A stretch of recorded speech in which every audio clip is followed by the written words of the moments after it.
Hello students, welcome to Shivam Verma classes. So today in this video we are going to start chapter number 8, that is applications of integrals. So इस chapter में हम integrals की application study करेंगे। यहाँ पर basically हमें क्या find out करना होगा, कुछ कर्व्स के एरिया फाइंड आउट करने होंगे। ठीक है, जैसे हम यहाँ समझते हैं, सपोज ये एक्स एक्सिस है, ये वाई एक्सिस होगी। ठीक है, हमारे पास कोई कर्व है, सपोज ये हमारे पास कर्व है, मुझे इस कर्व के अंडर एरिया फाइंड आउट करना है। सपोज मुझे यहाँ से यहाँ तक का एरिया फाइंड आउट करना है। ठीक है, ये y is equals to F X कोई एक कर्व है ये, और मुझे इसका एरिया फाइंड आउट करना है फ्रॉम ए टू बी। ये वाला एरिया मैं अगर फाइंड आउट करना चाह रहा हूँ तो मैं कैसे फाइंड आउट करूँगा, यहाँ पर इंटीग्रल्स की एप्लीकेशंस की हेल्प लूँगा मैं। देखिए, अगर मुझे इसका एरिया फाइंड आउट करना है ये वाला फ्रॉम ए टू बी, तो मैं कैसे लिखूँगा, area is equals to integration. देखिए, कहाँ से कहाँ तक का एरिया फाइंड आउट करना है, ए से बी का। सो ये ए हो गया, ये बी हो गया, तो ए टू बी किसका एरिया फाइंड आउट करना है, Y is equals to F X curve का। तो यहाँ पर देखिए लिमिट्स किस एक्सिस के ऊपर लग रही हैं, ए से बी लिमिट्स किस एक्सिस के ऊपर है, एक्स एक्सिस के ऊपर। तो यहाँ डी एक्स आएगा, अगर यहाँ डी एक्स आ रहा है तो यहाँ वाई आएगा, अगर यहाँ डी वाई होता तो यहाँ एक्स आता। तो इस एरिया को कैसे फाइंड आउट कर सकते हैं हम, integral from A to B Y D X से, जिसको मैं कैसे लिख सकता हूँ, ए टू बी वाई क्या था, एफ एक्स, तो एफ एक्स डी एक्स। कुछ इस तरह से हम ये एरिया फाइंड आउट कर सकते हैं। देखिए, यहाँ पर एक्चुअली कंसेप्ट क्या काम कर रहा है कि हम यहाँ पर स्ट्रिप्स ड्रॉ करते हैं जो डी एक्स लेंथ की होती है। ठीक है, ऐसे हम यहाँ पर इस तरह से काफ़ी सारी स्ट्रिप्स बनाते हैं, हम हर स्ट्रिप का एरिया निकालते हैं और उनको सम अप करते हैं इंटीग्रल की हेल्प से। तो वो सारा कंसेप्ट यहाँ कवर होता है। ठीक है, हम यहाँ क्या ध्यान रखेंगे कि जिस एक्सिस के ऊपर लिमिट आ रही है हम उसी के रिस्पेक्ट में इंटीग्रल फाइंड आउट करेंगे। देखिए, ऐसा केस भी हो सकता है कि अगर कर्व इस टाइप से ना बनकर कुछ और तरह से बने, सपोज ये वाई एक्सिस और ये एक्स एक्सिस हो, अब की बारी कर्व कुछ ऐसा है। ठीक है, और मुझे एरिया ये फाइंड आउट करना है। ठीक है, ये एरिया फाइंड आउट करना है कहाँ से कहाँ तक का, ए टू बी तक का। एक्सिस कौन सी आपकी बार, वाई एक्सिस, और कर्व की इक्वेशन क्या है, X is equals to F Y. ठीक है, X is equals to F Y. इस कर्व के अंडर एरिया फाइंड आउट करना है फ्रॉम ए टू बी। तो इसका एरिया कैसे निकालेंगे, area is equals to integral from A to B. A से बी के लिए एरिया निकालना है, किस एक्सिस के ऊपर लिमिट्स लग रही हैं अब ए टू बी की, वाई एक्सिस के ऊपर, तो यहाँ डी वाई आएगा। और किसका एरिया निकालना है, X is equals to F Y, तो यहाँ एक्स आएगा, डी वाई है तो यहाँ एक्स यूज करेंगे। इसको कैसे लिख सकते हैं, ए टू बी और एक्स क्या था, एफ वाई, तो एफ वाई डी वाई। सो कुछ इस तरह हम इस कंसेप्ट की हेल्प से एरियाज फाइंड आउट करेंगे कुछ स्पेसिफिक कर्व्स के। तो अब हम पहले क्लास 11th के कर्व्स के कुछ बेसिक कवर करेंगे, आफ्टर दैट फिर हम एरियाज फाइंड आउट करेंगे एक्सरसाइज 8.1 के क्वेश्चंस के। First is equation of straight line. So देखिए, इक्वेशन ऑफ स्ट्रेट लाइन क्या होती है, किस फॉर्म में होती है, A X plus B Y plus C is equals to 0। यहाँ पर एक्स और वाई की डिग्री 1 होगी। ठीक है, यहाँ पावर 1 होगी। दैट मीन्स अगर लीनियर इक्वेशन आएगी 1 वेरिएबल में या फिर 2 वेरिएबल में तो वो स्ट्रेट लाइन को रिप्रेजेंट करेगी। इसकी डिफरेंट फॉर्म्स क्या हैं, A X plus B is equals to 0 और A Y plus B is equals to 0, या फिर X is equals to constant, suppose X is equals to 3, X is equals to 4, तो ये भी स्ट्रेट लाइन होगी। कैसी होगी, पैरेलल टू वाई एक्सिस। और अगर Y is equals to some constant, suppose Y is equals to 3, Y is equals to 2, तो ये स्ट्रेट लाइन होगी, कैसी होगी, पैरेलल टू एक्स एक्सिस। ठीक है, नेक्स्ट इज सर्कल। सर्कल की इक्वेशन क्या हमने स्टडी की थी, X minus H square plus Y minus K square is equals to R square. ये जनरल इक्वेशन ऑफ सर्कल है, जहां पर सेंटर क्या होता था, H comma K, centre of circle H comma K आ गया, और रेडियस क्या थी, आर, तो रेडियस आर से रिप्रेजेंट करेंगे। इसका एक स्पेशल केस है कि अगर X square plus Y square is equals to R square हो, तो यहाँ पर एच और के की वैल्यू उस केस में 0 हो जाएगी। दैट मीन्स यहाँ पर सेंटर ऑफ सर्कल क्या मिलेगा, origin, that is 0, 0। Next is ellipse. तो एलिप्स भी हमने दो टाइप के पढ़े थे, एक तो जिसमें मेजर एक्सिस एक्स एक्सिस होती थी और जिसमें मेजर एक्सिस वाई एक्सिस होती थी। दैट मीन्स एक्स एक्सिस पे एलिप्स बनेगा या फिर वाई एक्सिस पे एलिप्स बनेगा। अगर एक्स एक्सिस पे एलिप्स बनेगा तो उसकी इक्वेशन क्या होगी, X square by A square plus Y square by B square is equals to 1। यहाँ पर ए स्क्वायर ग्रेटर होगा बी स्क्वायर से, ठीक है। और अगर वाई एक्सिस पे एलिप्स बनता है तो उसकी इक्वेशन क्या होगी, X square by B square plus Y square by A square is equals to 1। यहाँ पर भी ए स्क्वायर ग्रेटर होगा बी स्क्वायर से, मीन्स जिसका डिनोमिनेटर बड़ा होगा उसी एक्सिस पर एलिप्स की फॉर्मेशन होगी। अगर एक्स स्क्वायर का डिनोमिनेटर बड़ा है तो एक्स एक्सिस पे एलिप्स बनेगा, और अगर वाई स्क्वायर का डिनोमिनेटर बड़ा है तो वाई एक्सिस पे एलिप्स बनेगा। Next is parabola. अब पैराबोला की 4 इक्वेशंस हमने स्टडी की थी, 4 टाइप्स के पैराबोला कवर किए थे क्लास 11th में। वो क्या थे कि अगर पैराबोला पॉजिटिव एक्स एक्सिस पे बनता है तो उसकी इक्वेशन क्या होगी, Y square is equals to 4ax, ठीक है। और अगर नेगेटिव एक्स एक्सिस पे बनता है तो Y square is equals to -4ax। और अगर पॉजिटिव वाई एक्सिस पे पैराबोला की फॉर्मेशन हो रही है तो X square is equals to 4ay, और अगर नेगेटिव वाई एक्सिस पे हो रही है तो X square is equals to -4ay। ध्यान रखना, जिस भी वेरिएबल का स्क्वायर नहीं है इक्वेशन में उसी एक्सिस के ऊपर ही पैराबोला की फॉर्मेशन होती है।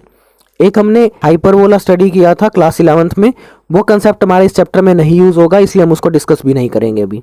सो ये कुछ इंपॉर्टेंट कंसेप्ट थे। सो अब हम इनकी हेल्प से कुछ क्वेश्चन सोल्व करेंगे।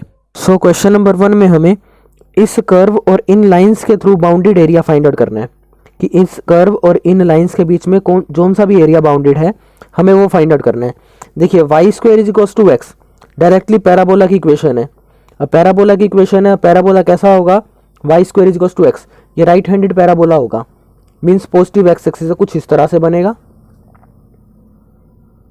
ये हमने पैराबोला बना दिया, ठीक है। इसकी इक्वेशन क्या है, Y square is equals to X, X is equals to 1 line है, ये लाइन इस तरह से पास करेगी। सपोज ये एक्स इज इक्वल्स टू 1 है, एक्स इज इक्वल्स टू 1। और नेक्स्ट लाइन क्या है, एक्स इज इक्वल्स टू 4, तो एक्स इज इक्वल्स टू 4 की सपोज ये लाइन होगी, एक्स इज इक्वल्स टू 4। और नेक्स्ट है एक्स एक्सिस, तो हमें यहाँ पर एक्स एक्सिस, ये रही एक्स एक्सिस, ठीक है। एक्स इज इक्वल्स टू 1 ये लाइन है, एक्स इज इक्वल्स टू 4 ये लाइन है, और Y square is equals to X, ये पूरा पैराबोला है, लेकिन हमें इसके थ्रू ये वाला बाउंडेड रीजन मिल रहा है, तो हमें इस रीजन का एरिया फाइंड आउट करना है, ठीक है।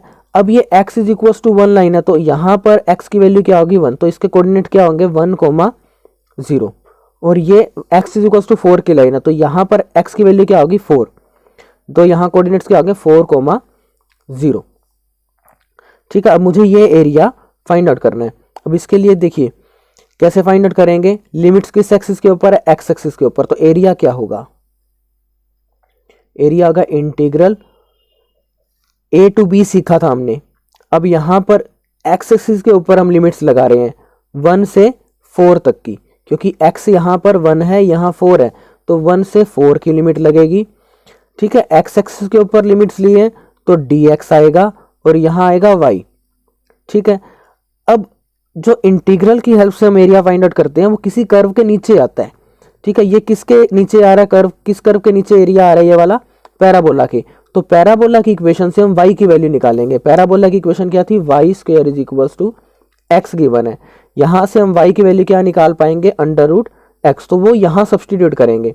दैट मीन्स एरिया क्या आ गया 1 to 4 लिमिट, और y की वैल्यू आ गई √x dx, ठीक है। जब भी हम इस तरह से कोई भी कर्व बनाते हैं और उसका एरिया इंटीग्रेशन की हेल्प से फाइंड आउट करते हैं तो वो कर्व के नीचे वाला एरिया ही हमें अवेलेबल हो पाता है, ठीक है। कभी भी इंटीग्रल की हेल्प से लेंगे तो कर्व के नीचे वाला एरिया मिलेगा, जैसे कि यहाँ पैराबोला के नीचे वाला एरिया मिल रहा है।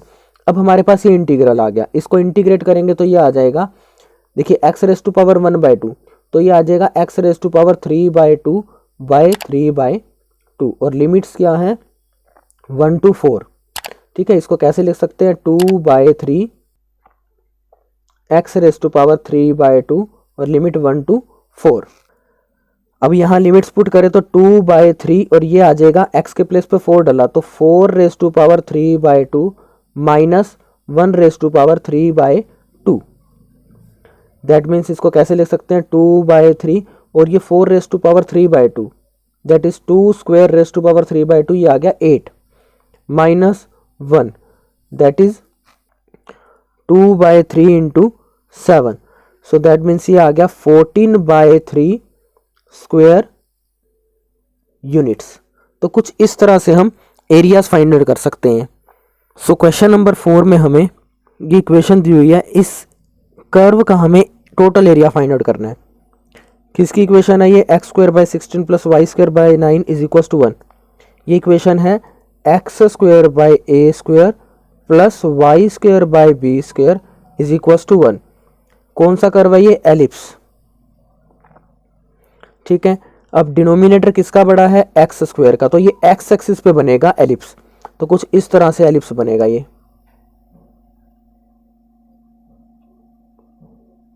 कुछ इस तरह से ये एलिप्स बनेगा। अब देखिए हमें इस एलिप्स का एरिया फाइंड आउट करना है। कैसे फाइंड आउट करेंगे, मैं यहाँ फर्स्ट क्वाड्रेंट का एरिया फाइंड आउट कर लेता हूँ। इस एलिप्स का एरिया जो फर्स्ट क्वाड्रेंट में आ रहा है मैं ये फाइंड आउट कर लेता हूँ।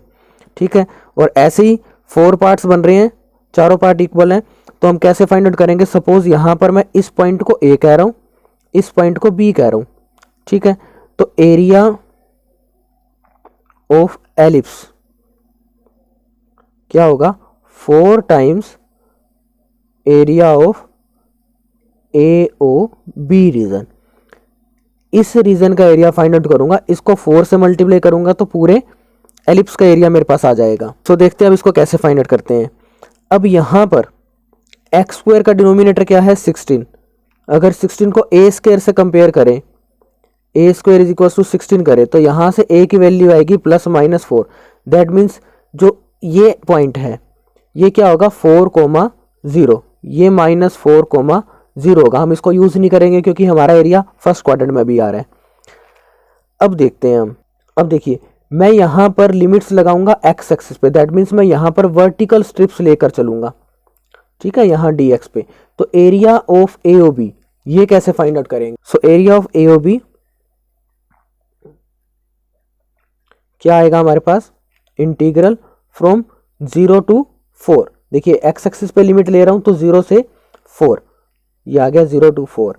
अब x एक्सिस के ऊपर स्ट्रिप्स ली है मैंने, तो ये आ गया dx और यहां आएगा y। अब y की वैल्यू मुझे फाइंड आउट करनी पड़ेगी इस कर्व से, तो x²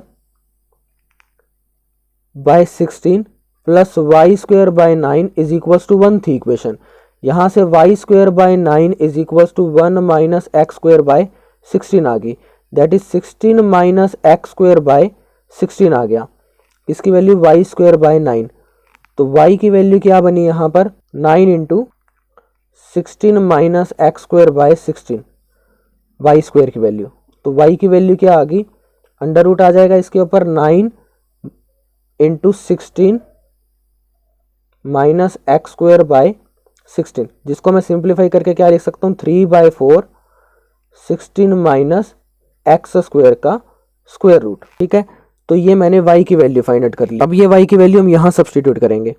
that means area of AOB क्या होगा, 0 to 4 लिमिट, और y की वैल्यू 3/4, ये आ गया 3/4 under root 16 minus x² dx।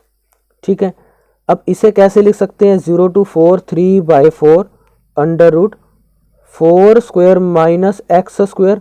अब यहाँ पर इंटीग्रल का फॉर्मूला यूज होगा a² माइनस x² का। सो देखिए कैसे लिखेंगे हम इसको, 3/4 x/2 under root 16 minus x² plus 4² that is 16/2 sine inverse x/a that is x/4, और लिमिट आ गई 0 to 4। सो यहाँ लिमिट सब्सटीट्यूट करें तो ये आ जाएगा 3/4, देखिए upper limit that is 4/2 under root 16 minus 4² plus 16/2, ये आ गया 8 साइन इनवर्स 4/4, ये कट करके आ गया 1 माइनस लोअर लिमिट, सो ये आ गया 0/2 under root 16 minus 0² plus 16/2 that is 8, sine inverse 0/4, ठीक है, दैट इज 3/4। ये हमारे पास 16 minus 4 square that is 16 minus 0, ये कंप्लीट टर्म होगी 0, तो 0 plus 8 into sine inverse 1, sine inverse 1 की वैल्यू क्या आएगी π/2, माइनस 0 मल्टीप्लाई समथिंग, ये आ गया 0, plus sign inverse 0/4 that is sine inverse 0, तो ये भी आ गया 0। तो टोटल यहाँ पर क्या वैल्यू आ रही है 3/4, और ये आ गया हमारे पास 4π, बाकी सब कुछ 0 है, ये कैंसिल आउट होके आ गया 3π, ठीक है, ये 3π स्क्वायर यूनिट्स। बट ये किसका एरिया है, AOB का। मुझे एरिया ऑफ टोटल एलिप्स निकालना था, तो इसको 4 टाइम्स करना पड़ेगा। सो यहाँ लिखेंगे therefore area of ellipse is equal to 4 into area of AOB that is 4 into 3π, ये आ गया 12π स्क्वायर यूनिट्स। देखिए क्वेश्चन नंबर 9 में क्या दिया हुआ है, y is equal to X square और y is equal to modulus of x, इनके through bounded area find out करना है। अब पहले इसका हम ग्राफ प्लॉट करते हैं। y is equal to X square parabola की इक्वेशन है, कैसा पैराबोला होगा, पॉजिटिव y एक्सिस का, तो अपवर्ड डायरेक्शन में पैराबोला बनेगा। सो कुछ इस तरह से ये पैराबोला बनेगा, y is equal to X square इसकी इक्वेशन होगी। नेक्स्ट है y is equal to mod x, तो ये बन जाएगा हमारा y is equal to X और y is equal to minus X, that means ये स्ट्रेट लाइन्स हैं, ठीक है। कैसी हैं, ओरिजिन से पास करने वाली, तो एक स्ट्रेट लाइन हमारे पास इस तरह से मिलेगी, ठीक है, और एक स्ट्रेट लाइन मिलेगी इस तरह से। अब मुझे एरिया कौन सा फाइंड आउट करना है, मुझे एरिया ये फाइंड आउट करना है, इनके थ्रू बाउंडेड एरिया कौन सा है, ये वाला, ठीक है। अब ये कैसे फाइंड आउट करेंगे, मैं एक साइड का एरिया फाइंड आउट करके उसका डबल कर दूंगा, उतना ही इसका होगा, ठीक है। अब एक साइड का एरिया हम कैसे फाइंड आउट कर सकते हैं, पहले तो ये पता हो कि हम लिमिट्स कहाँ से कहाँ तक लगाएंगे। देखिए मेरा एरिया यहाँ तक है, ठीक है, मुझे ये पता होना चाहिए कि यहाँ पर तो x की वैल्यू 0 है, यहाँ x की वैल्यू कितनी है, ठीक है। अब इस पॉइंट को फाइंड आउट करने के लिए मुझे इन दोनों कर्व्स की दैट इज इस लाइन और इस पैराबोला की इक्वेशन को सोल्व करके इनका इंटरसेक्शन पॉइंट निकालना होगा। ये लाइन कैसी है, y is equal to X, और ये लाइन कैसी है, y is equal to minus X की, ठीक है। अब y is equal to X square और y is equal to X, इनको सोल्व करें तो इस y की वैल्यू यहाँ डाल देते हैं, ठीक है। तो ये हमारे पास आ जाएगा x is equal to X square. कैसे लिख सकते हैं, X square minus X is equal to 0, X into X minus 1 is equal to 0। यहाँ से x आ गया 0 और x आ गया 1, तो x 0 तो हम पहले ही ले चुके हैं ओरिजिन पर, तो इस पॉइंट पे x की वैल्यू क्या होगी 1, और x और y दोनों इक्वल है, तो ये पॉइंट हो गया 1 1, ठीक है। अब ये एरिया कैसे फाइंड आउट होगा, मुझे 0 to 1 पर लिमिट लगानी है, ठीक है। अब एरिया कैसे फाइंड आउट होगा, यहाँ पर मैं ये एरिया पहले फाइंड आउट करूँगा इस पोर्शन का, ठीक है। देखिए ऐसे एक ट्रायंगल सा बन रहा है हमारे पास, ठीक है। पहले ये सारा एरिया फाइंड आउट कर लेते हैं, उसमें से ये इसके नीचे इस पैराबोला के नीचे वाला एरिया सबट्रैक्ट करेंगे, क्योंकि इंटीग्रल हमें कर्व के नीचे वाला एरिया प्रोवाइड करता है। तो देखिए अगर मैं इसका नाम यहाँ पर P डाल देता हूँ और यहाँ A डाल देता हूँ, तो एरिया ऑफ AOPA, इसका एरिया क्या होगा, area under AO minus area under OPA। इस लाइन के नीचे का जो एरिया है ये, इसमें से अगर मैं इस कर्व के नीचे वाला मतलब पैराबोला के नीचे वाला एरिया, ये वाइट वाला एरिया सबट्रैक्ट कर दूं, तो ये शेडेड एरिया आ जाएगा। देखिए कैसे निकालेंगे हम इसको, इंटीग्रल की हेल्प से निकालेंगे। अब एरिया अंडर AO के नीचे वाला एरिया निकालना है, ठीक है। लिमिट किस पे लगा रहे हैं हम, एक्स एक्सिस पर। कहाँ से कहाँ तक की लिमिट है, 0 to 1 की, तो लिमिट आ गई 0 to 1 की, ठीक है। एक्स एक्सिस पे है तो dx आ गया, यहाँ आ गया y और यहाँ भी आ गया y। अब देखिए ये एरिया है लाइन के अंडर। तो y की वैल्यू लाइन से क्या मिल रही है, x, तो यहाँ डाल दिया हमने 0 to 1 x dx माइनस, अब ये एरिया अंडर है OPA that is parabola. Parabola से y की इक्वेशन, y की वैल्यू क्या मिलेगी, एक्स स्क्वायर। तो यहाँ डाला हमने x square integral from 0 to 1 dx। अब अगर यहाँ पर इंटीग्रल फाइंड आउट करें तो क्या मिलेगा हमें, एक्स स्क्वायर बाय 2 और लिमिट्स आ गई 0 to 1 minus x cube by 3 limit from 0 to 1, और अगर इसमें लिमिट्स पुट करें तो ये आ जाएगा 1/2 माइनस 0, ठीक है, upper limit minus lower limit, minus 1/3 minus 0, तो ये आ गया 1/2 माइनस 1/3 दैट इज 3 माइनस 2/6, ये आ गया 1/6 स्क्वायर यूनिट्स। किसका एरिया है ये फर्स्ट क्वाड्रेंट में कर्व का एरिया है। देखिए ये वाला एरिया आया, लेकिन मुझे ये वाला एरिया भी फाइंड आउट करना था, तो यहां लिखेंगे टोटल एरिया बाउंडेड, क्या आया 2 × 1/6 square units that is 1/3 square units. तो कुछ इस तरह से हम area under the curves find out कर सकते हैं इंटीग्रल की हेल्प से।